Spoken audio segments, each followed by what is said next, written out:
Welcome to Reading on Headlines, where I read the tarot on news headlines. This is the place where tarot meets progressive politics, and I offer insights on the mess that is the world of politics and media. On today's episode, we're covering Macron's call for a ceasefire, fentanyl-laced envelopes being sent to US election officials, and Biden doing pretty bad in the polls. So we will start with Macron calling on a ceasefire from Israel. If you are watching the video version, you will be able to see in a second the headline, because that is what I do here. I read on headlines and I show you the headline. We don't go through the entire article, but that way you'll know what I'm actually doing a tarot reading on. So Macron calls on Israel to stop killing Gaza's women and babies. I guess killing Gaza's men is okay, but okay. Macron, I don't know how to say it in French. Emmanuel Macron. I have no idea, but he is the French president.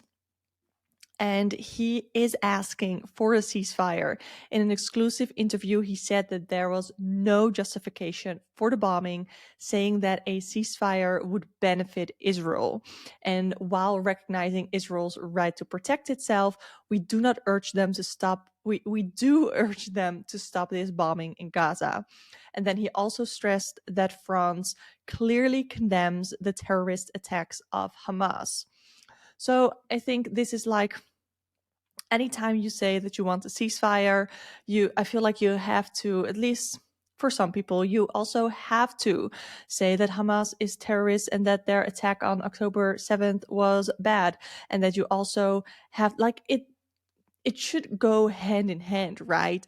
When you want a ceasefire because you condemn the bombing and the killings and the genocide that is going on in Gaza right now, then of course you still don't support Hamas and their attack on Israel on October 7th, but we also all recognize that there's a lot more context to it. Anyway, what I wanted to know, because I feel like this is one of the, not that he probably is not the first, but I haven't really heard many other Western leaders saying that they want a ceasefire, that they are calling for a ceasefire. They're not doing it in the US. The people of the US are doing it. They're not doing it in the UK, though a lot of people in the UK are actually today on Saturday, November 11th. They are going to the streets today to rally and ask for their elected leaders to ask for a ceasefire but from Israel. And the same happens in the US as well. A lot of people are asking for that. I'm not sure if we're gonna really get into that today, because when we talk about Biden, we're really gonna look more at why Biden is doing bad in the polls. And I definitely feel like his very close relationship to Israel and him not rejecting or not wanting to say to Israel, to call for a ceasefire, I think that is part of it. But what I want to know is, how will other Western countries respond to this? Will they also call for a ceasefire, especially with all the protests going on? So I want to know how the other Western countries will respond to this. We have the tower, which can be interpreted in a lot of different ways, right? Because the tower is like destruction. So I feel like they have to see a lot more, not just destruction by Israel in Gaza. I think they have to see even more to really condemn it, which is concerning because there's already a lot of destruction going on. Not just the people, and even that is already cause enough, I think, to call for a ceasefire, but the entire place is unlivable. Even if the bombing stopped right now, there's not much left of the place to even live in. So there already is a lot of destruction that has been going on. But I feel like maybe there needs to be a different, which sucks, right? But it feels like there needs to be a different angle to all of this, where a lot of, I guess leaders in the West are finding it easy to sort of distance themselves from what is happening in Gaza. And I feel like a destruction of some kind, it feels very vague, but it could be another attack, whether it is from Israel on Gaza or from, I doubt it's going to be from Hamas to Israel, though I'm not like saying that's not going to happen. But I feel like there needs to be a different angle or something, a different way that this is all shown, where it will almost force the Western leaders to also call for a ceasefire and to follow Macron. I also think that Macron calling for the ceasefire is a really good start, because he is a big leader in the West, right? Like France is a big country, it's a big European country. And I think that that also will lead to a lot of some, at least, other um, Western leaders to call for a ceasefire. And I think that might be part of the destruction, where it's not like a literal destruction or it's a destruction in a negative way, but it's like, oh, one person is calling for a ceasefire now. That opens up the possibility for other Western countries, other Western leaders to also feel justified for calling a ceasefire, which it's crazy that it has to happen this way. But it is what it is. And yeah, that is sort of what I'm feeling. I don't one part of me feels like the if this like right now this conflict is kind of far from their beds. Like the Ukraine Russia war takes place still within Europe. So a lot of European countries always felt like it was very close to them. Like a lot of European countries and people, like Europeans, would think like, oh, can this come closer to us, right? Because it's closer to your bed than what is happening in Gaza right now. And I feel like there might be some way in which this is going to get closer to their beds, and that is going to cause the Western leaders to ask for a ceasefire. We also have the Seven of Wands, which is the defending of boundaries. I am very annoyed at that my camera is not focusing on the card. The Seven of Wands is a defending of boundaries. It's a taking a higher ground. And right now, they're very much focusing on the defense of Israel, and that this is the Israeli offense. And when I say defense, I mean, quote unquote, when I say Israeli, I mean purely the government and the military that they, like, I guess, forced to do this.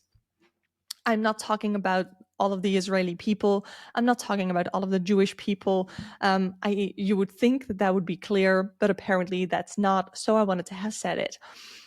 And right now, people are seeing this, or some people are seeing this. A lot of people are seeing it for the genocide that it is, but some people are seeing this as Israel defending themselves, and this is the Israeli defense. However, I think that there is going to be a shift, or there needs to be a shift where people are finally realizing, like, I want to know, like, what will it take for Western leaders to see this as a genocide instead of the defense that they claim it is, because there's something that has to happen before like the higher ups, I guess. I keep saying people, but I feel like the people, like the civilians and just regular old people, see that this is a genocide, and they see that this is not okay, and they want it to stop, and they want a ceasefire, which is why there are millions of people walking on the streets in protests, and want a ceasefire to happen. But there is something that I guess the higher ups need to see, or need to have, or need to hear before they change their view of this being Israel defending themselves to, oh yeah, maybe not. Interesting. We have the Empress, which could indicate a female leader or someone with very mothering, feminine energies. Maybe they are being killed in the genocide, maybe they are sharing their story. Maybe there's going to be like a document where it really brings out the more emotional and more sensitive parts of people, where they are feeling very emotionally connected to what is going on. Because right now, personally, what I'm seeing, it's all from my phone. Everything I'm seeing from the what is going on, the genocide, is on my phone, and it can be very easy to sort of turn it off and take a little break from it when it gets to be too much. But there might be some way where people are going to be able to be more emotionally attached to what is going on, and that is going to lead to a more emotional reaction, because it's getting closer to home in that way. Not just because it's physically closer to home, but also because you're really feeling it, and the emotions are getting very close to you. Then we also have the Three of Swords. Unfortunately, it looks like there still has to be a lot of more pain that needs to happen before that happens. But the Three of Swords to me is also a card of old pain. It's a card of traumas and the past and what has happened in the past. And I think that a lot of people are using the past and what has happened and how it all happened in a way to, how do I want to say this, to justify their own thoughts on what is going on right now. For instance, a lot of the people who are saying that it's okay what Israel's doing in Gaza right now will say that, yeah, but thousands of years ago, that was Israel and that was the place of the Jewish people until they were like exiled from there. I'm not exactly sure what happened. I also know, I'm pretty sure that is part of the Bible as well. So I don't know if that is historical fact, if that is part of the Bible. I don't know. I'm not saying that it's not or that it is. I don't know. And then since then, Palestinians have lived there and Arabs have lived there. And then in the last 100 years, there's so much that happened.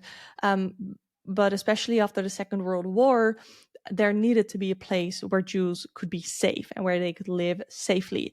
And I don't understand why they couldn't, after the World War, why Britain, why I live in the Netherlands. I know a lot of Dutch Jews have been murdered in the Holocaust as well. I don't understand why there couldn't be safe spaces for them there, because they were already there, but a lot of their houses were stolen by Germans, by Nazis, I should say. So yeah, that I don't understand why that couldn't happen, but I also understand the want to go to Israel and to have sort of a Jewish state there. So I get that, but the way that it has been done and how it has continued to be done, that is not okay. And there's a lot of hurt there, and there's a lot of, I think on both sides, there's a lot of pride there and a lot of feeling like this is my home, this is where I live. And I'm not saying necessarily saying one side is more just in that than the other. I'm just saying that the violence and everything that happened afterwards, I don't really know how to say all this. Like, I'm not a historian. I have definitely learned a lot about all of this since October 7th. And it's heartbreaking. It's heartbreaking what is going on. And I have said that in episodes before. I keep doing readings on this because I know that it's like the news topic. It's like the thing that is going on right now. And I want to offer something. But I also want it to be to be an actual helpful and actually beneficial and actually add something instead of it being a headline to get for clicks, you know. So I think I'm going to keep it with that. I don't think we're going to see a lot of progression soon. So yeah, then what I want to talk about next is it's not much better, but this is wild to me. So fentanyl is, let's see, it's a synthetic painkiller 50 times more powerful than heroin. And there were suspicious envelopes laced, some of these laced with fentanyl, that have been sent to election officials, both in at least 5 US states: Georgia, Nevada, California, Oregon, and Washington, where the letter included a warning to end elections now. So this is concerning, right? Because this is a terrorist attack. This is, I think it said it somewhere here as well, where these incidents are acts of terrorism because they threaten the US elections. And it's dangerous. It's really fucking dangerous. And it's terrifying that that is happening. And what I want to know is not necessarily about this incident, but I want to know, like, leading up to the election, the US election next year, what can we expect? Can we expect more of this? And what will be done to prevent this? Because this is probably not the only way that there will be people who don't want the democratic elections, right? Last election, there were people on the street shouting, "Stop the count," because what the fuck? Because I guess some votes shouldn't be counted if they were not, if the votes were not for the leader they had voted for themselves, I guess. We all know what I'm talking about, right? But what can we expect leading up to the election next year when it comes to these attacks, when it comes to all of this? So, so we're starting off with the Five of Wands, which is conflict. So I think a lot of this, I think we can all safely say that these kinds of attacks are fueled by other politicians who keep talking bad, who keep telling lies about other election officials, about other candidates. And because they, I'm just going to say it. In this case, what I'm thinking of is Trump saying that the election was stolen. There was voter fraud. A lot of US citizens believe that there was actual voter fraud and that Trump should have been president. It's scary to think how many people actually think that and actually believe that. But it's because of all of that conflict that is being stirred up by someone who comes across so charismatic. Here we have the King of Wands, someone who comes across so charismatic and like he really wants to do what is right for the people. But he is the one stirring all of this shit up and who is indirectly, I guess, responsible for these fentanyl-laced envelopes, who is responsible for people wanting to stand up and wanting, and I'm doing air quotes if you're listening to the audio version, and who want to not have these elections, I guess, because they think Trump should win anyway, or Trump should just be president. Like that is, it's scary. It's so anti-democratic. And I still cannot believe that Trump is allowed to run for president, that he is allowed to, I mean, right now he's running to become the presidential, what do you say that? The presidential campaign, how do you say that? I'm not sure. He wants to be the one who runs for president for the Republicans, that's what I mean. Then I also have the Chariot and I have the Two of Cups. So what can be done to prevent this? I'm not saying that this will be done, but what can be done is if people move forward and show that there is, and this, I don't think this is gonna happen, but there needs to be proof that that there's not much bad blood between the parties. But that's not true.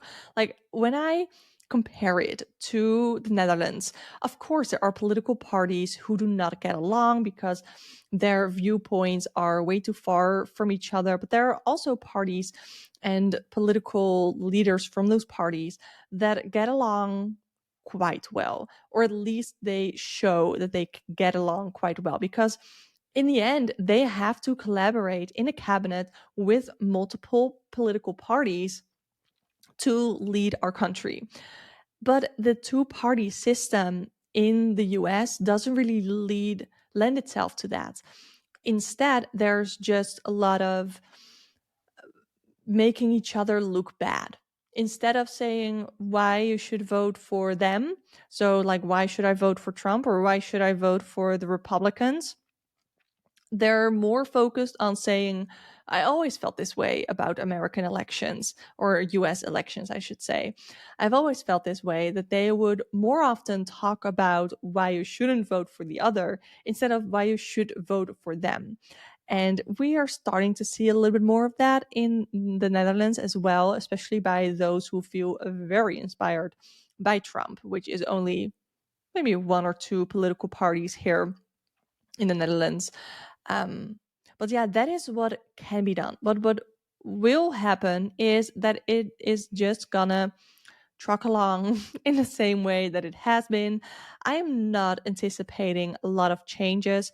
I don't know if there's gonna be a lot of changes, maybe if Donald Trump is gonna get what do you how do you say, like, convicted, I guess, of wanting, like, what he has so many he has so many charges going against him, but the ones that I'm thinking of are the ones where he talks about voter fraud that happened, and that he sort of made people want to, like, do the January 6th whole thing. I know there's better English words to use, but I can't think of it off the top of my head. So I hope you understand what I mean.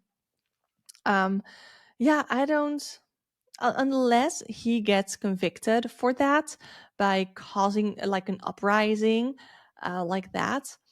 Unless that happens, I don't think that there's going to be a lot of other things that are going to happen to prevent attacks, because they are attacks. Like sending, even though it's like sending a letter, but there is some, like, a weapon basically in there.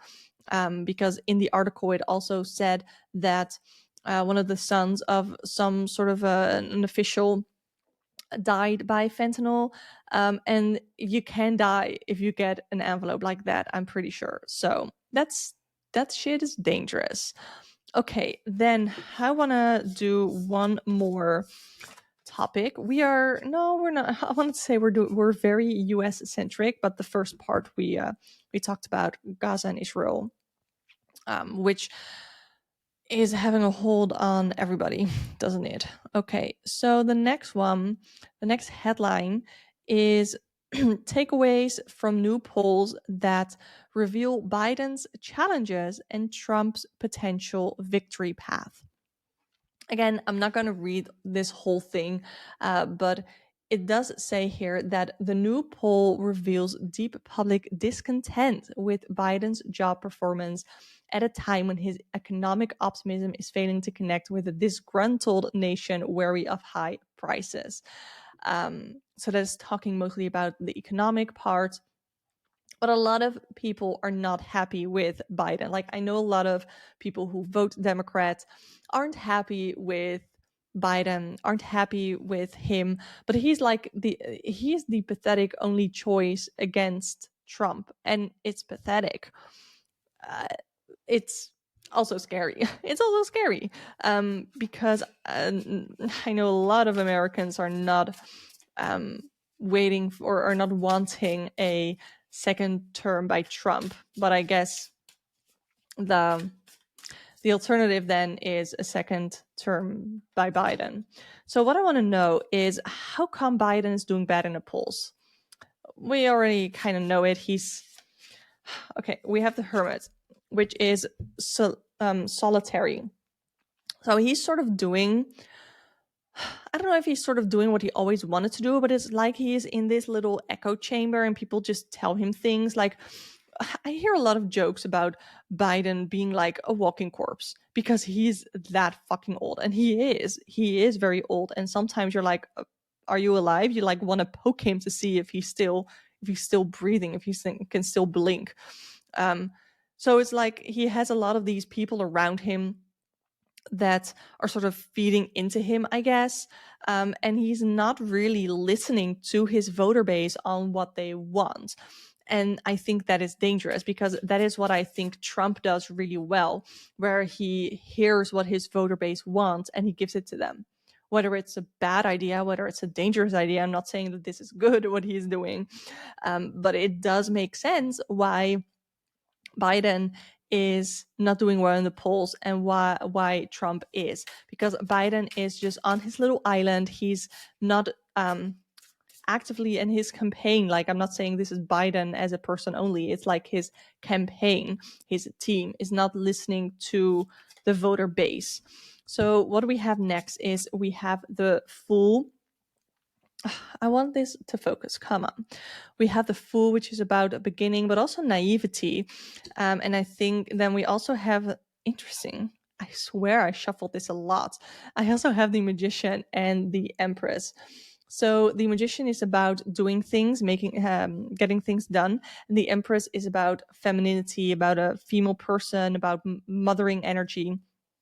So what I'm feeling here is that Biden and his team might be acting a little bit naively, or because they are under the impression that Democrats will vote Democrats no matter what. And they are sort of hoping that people are really done with the Republican Party, because they have been putting things into action that Republican voters actually are not for, like the Roe v. Wade overturning. A lot of Republicans are against that, and they do want access to abortions. But and that is what I think makes the Biden administration right now a little naive, that they think that, oh, because the Republicans aren't doing well, or they are also getting a little disconnected from their voter base, then they will vote for us. Or I think there's just something that is a little bit naive. They're doing things that don't connect with their voter base, but they still think, because of like what Democrats believe, they're like, we'll get the Democratic vote anyway. And I guess that's sort of how it works with a two-party system, which again is why it's not a good idea. It's not a good system. I think I say that as an outsider, as a non-US person, but I think it's a dumb system. Yeah. So that is what I'm seeing here. One last thing that I want to know is, like, what is the alternative for Democrats? Like, what is the alternative? If not Biden, then what's going to happen? Great. If not Biden, then we have 5 of Cups, which is guilt, regret. So it feels like it's basically the only option, unless someone else comes. And I think I've talked about this before. Maybe the previous episode that I did. Queen of Swords is about someone who is honest, who is says it like it is, and who also, I think, listens and is open for what voters want. So unless there is that person, I really think that the only alternative, it's either Bernie Sanders, because he's really honest and he's really sort of cutthroat in what he wants, I think, in some ways. So it's either like Bernie Sanders, because I do think he has Queen of Swords energy, or it might be someone else, someone similar, who also like knows what is going on, who is still sharp in the head, right? Because the Queen of Swords is about it's the element of air, it's mental thinking, and just Biden doesn't really seem to be that way. I don't know the man personally, but he just doesn't come across that way.